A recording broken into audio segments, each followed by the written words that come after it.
اور آپ تو ولیوں کے سردار ہیں، آپ تو ولایت کے وہ پہلے ستون ہیں جن کے ذریعے تمام امت قیامت تک آنے والے جو نیک لوگ ہوں گے ولایت تقسیم ہوگی، ان کے اندر آپ کے ذریعے سے ان کو ولایت ملے گی۔ تو میرے عزیزو، مولا کائنات کی زندگی ہمارے لیے مشعل راہ ہے، اور آپ نے اپنی زندگی جس طرح حضور صلی اللہ علیہ وسلم کے ساتھ وفا کر کے گزاری ہے، اور کوئی ایسی جنگ نہیں جس کے اندر آپ نے شرکت نہ کی ہو، اور کوئی ایسا مقام نہیں جہاں آپ موجود نہ ہوں،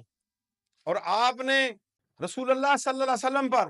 کس طریقے سے اپنی جان کو وار دیا ہے، اور آپ کی قربانیاں ہمارے سامنے ہیں۔ صحابہ اکرام رضوان اللہ تعالی اجمعین کے فضائل، ہر صحابی کے اتنے فضائل ہیں اور اتنی فضیلت ہے، اور سب سے بڑی فضیلت تو یہ ہے کہ انہیں حضور صلی اللہ علیہ وسلم ایمان کی حالت کے اندر دیدار نصیب ہوا، صحبت نصیب ہوئی، تو وہ قیامت تک کے لیے پوری امت میں افضل قرار پا گئے۔ کسی بھی صحابی کا آپ اس کی زندگی نکال لیں تو آپ کو بے شمار فضائل ملیں گے، لیکن آج مولا کائنات علی المرتضیٰ کی فضیلت بیان کی جا رہی ہے۔